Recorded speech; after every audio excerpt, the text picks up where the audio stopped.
like to invite dear brother Ken. So welcome to our Vikti journey, living and serving with our Brahmin family. Welcome, dear angel, brother Ken. Om Shanti Bhumi. And I was remembering just now how it was in the late 70s, early 80s, in before Om Shanti Bhavan was built, actually. They had many times the light or the electricity would fail in the middle of the Murli. Imagine Baba's giving the Murli and suddenly a total blackout.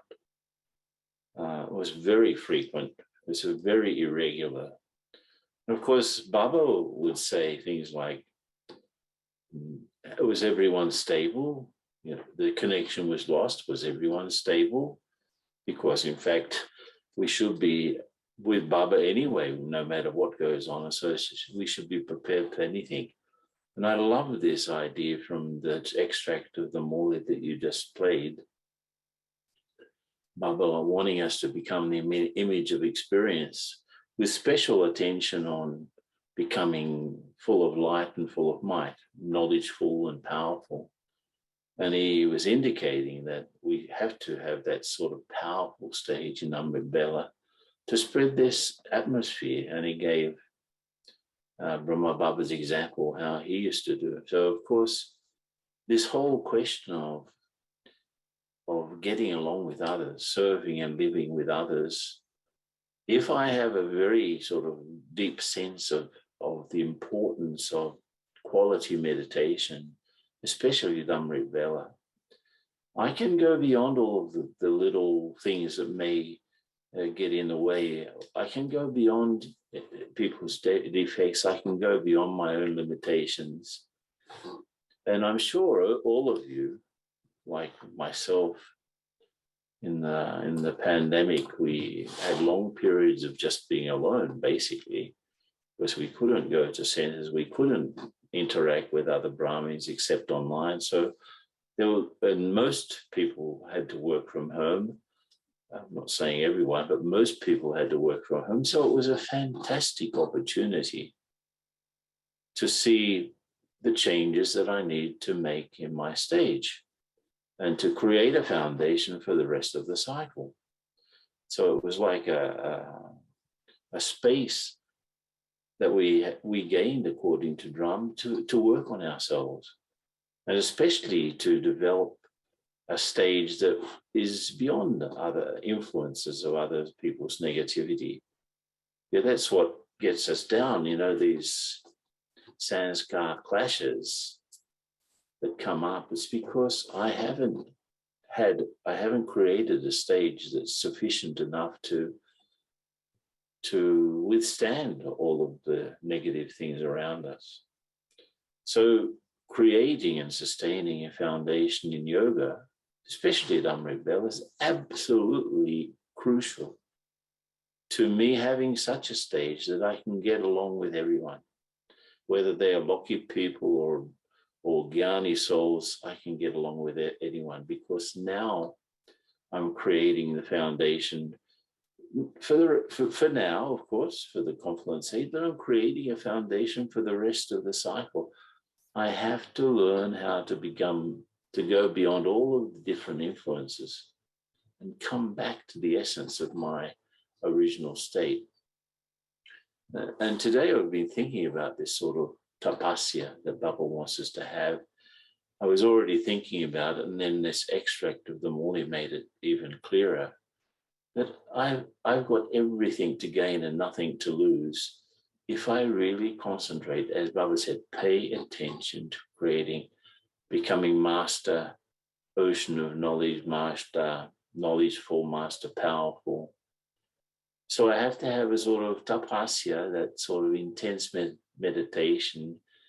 Tapas means flames. So I have to create a fire of intense love so that Baba can burn all of the accumulated waste, all of the negativity that may still be in the soul, all of the alloy that's mixed in the soul. It's only in that deep state of tapasya that Baba can actually help me to burn all of that, to eliminate all of that.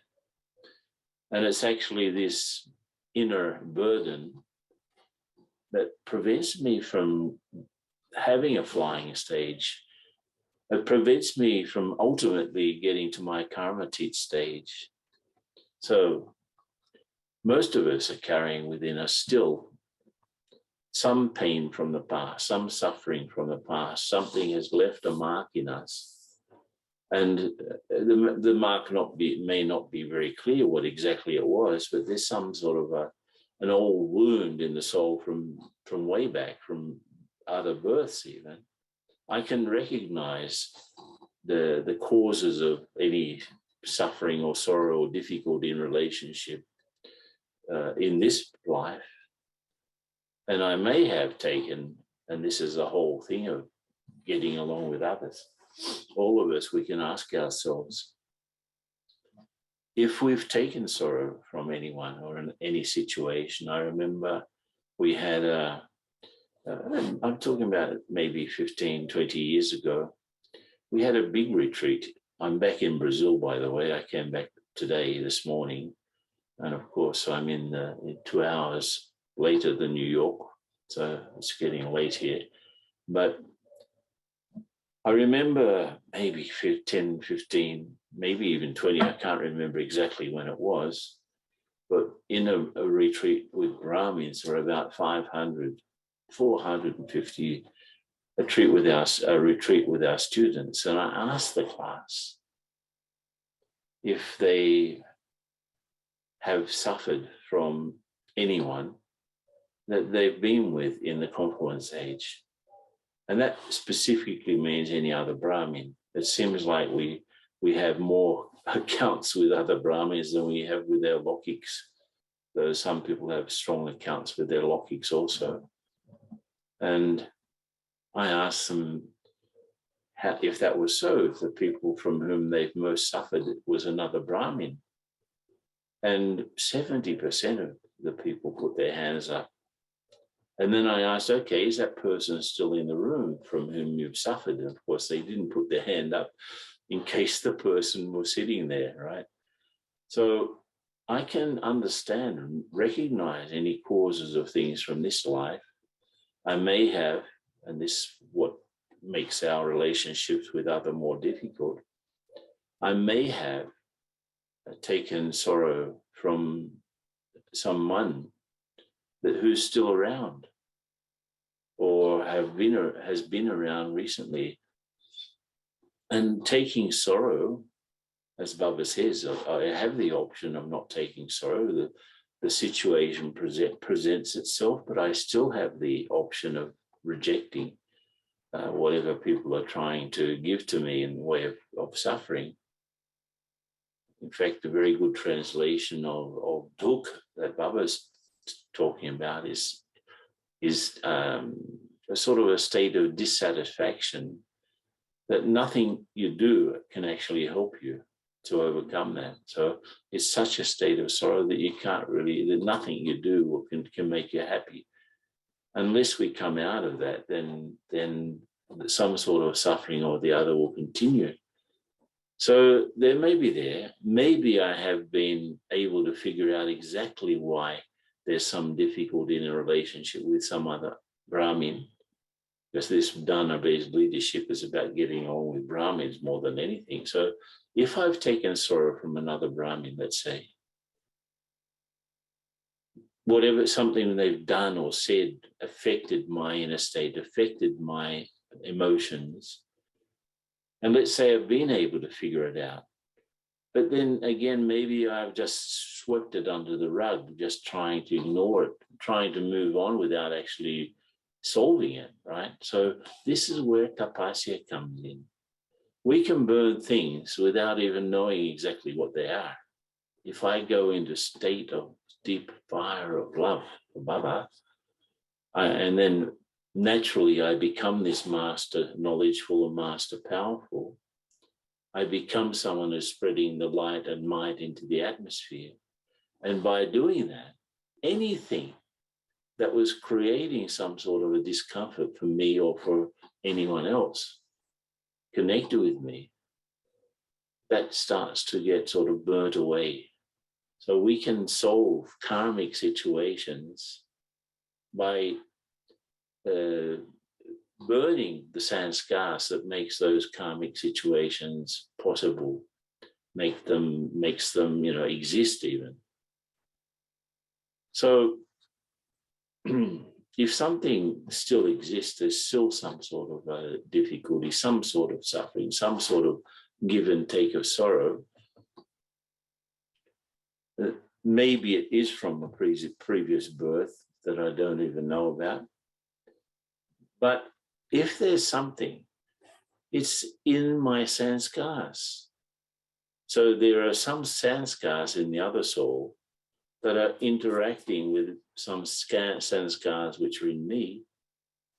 And that sort of prevents me from feeling happiness. So it's not just not experiencing sorrow, but there may be things that prevent me from experiencing happiness. I'm not exactly in sorrow, but at the same time, I'm not able to be happy either. So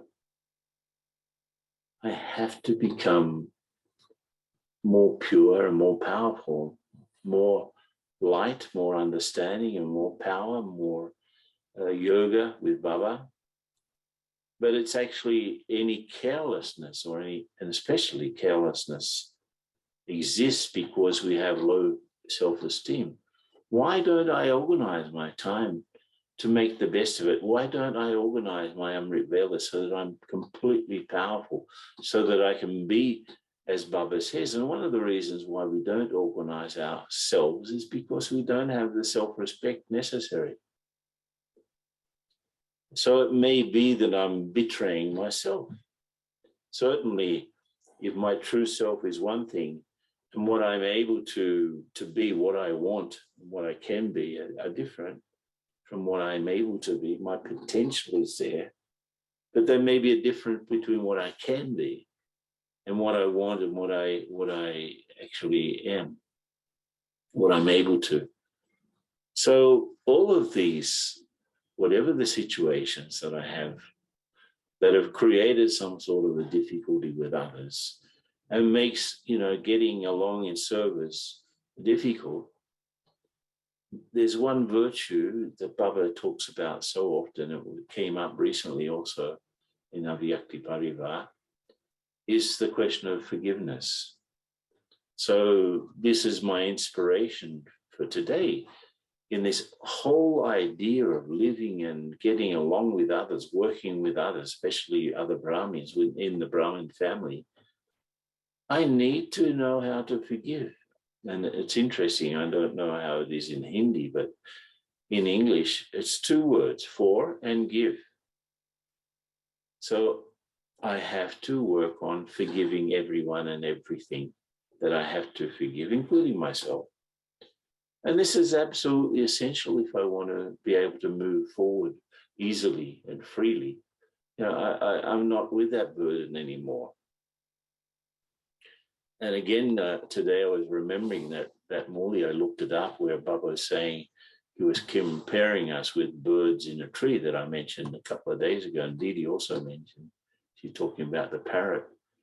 And Baba was describing in this Morley how we grab onto the branches, yet at the same time we're trying to fly. Because I can imagine, bird is holding tightly onto branches of something or the other, some situation or the other, someone or the other with whom there's been some difficulty. I want to fly, but I can't fly. And I love what Didi was saying about Baba's current. It really helps us. And it's very appropriate that tomorrow is the International Global Bhatti, because we've wanted people to give special attention to like the last Saturday of every month, just as we have special attention on the third Sunday, the last Saturday of every month is our chance. And of course, we have to use these opportunities to go into the deep roots of the sanskars that are causing us difficulties. And I like this, that Didi was saying how we have to make something like tolerance natural means something happens, and it's so natural, my tolerance, that I don't even realize something is challenging my tolerance. And how Brahma Baba was so stable and so firm in that faith. And so I was sharing about forgiveness, and I think also next session in this series, I'll talk further about forgiveness, because it's such a big topic. But just for now, let's say there's a situation in the past that I still continue to take sorrow from. If that's the case, then definitely it's a karmic account. So what's happening is a karmic account means there's a sort of a group of related sanskars in me that are sort of being, we're maybe too sensitive to people, other sanskars, whatever, as Didi was saying. But if there's a situation from the past that I can remember, because of things from other births I won't remember, but things from this birth we can definitely remember. So I have to be honest, have to be absolutely honest about my part. Because if there's some suffering there, it means that there must have been something from my side also. Maybe it was an expectation, maybe a sort of, I don't have enough self-esteem, and so somebody said something that made me feel bad, or something happened where I failed because I didn't have good yoga, or whatever. But anyway, being very honest about my part in any karmic situation, this really helps a lot. And admitting to myself and seeing it, seeing any situation from the perspective of the three aspects of time. I think we've talked about this previously. But if I just see something in the present, so-and-so did this, someone-so said that, it's very limited. But if I open my perception, I can see that behavior came from something in the past, and that sort of behavior will have a sort of a not so great future. So if I open up, I start to see the three aspects of time. This is the beginning of any healing that can bring about the true forgiveness. And so, as the word forgive suggests, forgive. I know even in Latin languages, it's the same, In Latin, it's perdonare, means it's actually to forgive. Forgive. So it means that there must be something that I have to give. So I have to give myself. What do I have to give myself to get out of a situation that I can't forget because it's still grinding on my sanskars, grinding on my sensitive nature? I have to give myself freedom from all waste and negative thoughts connected with that situation. And I have to give, if other people are involved in this situation, I have to give them freedom also from the effect of my negative or impure thoughts and feelings.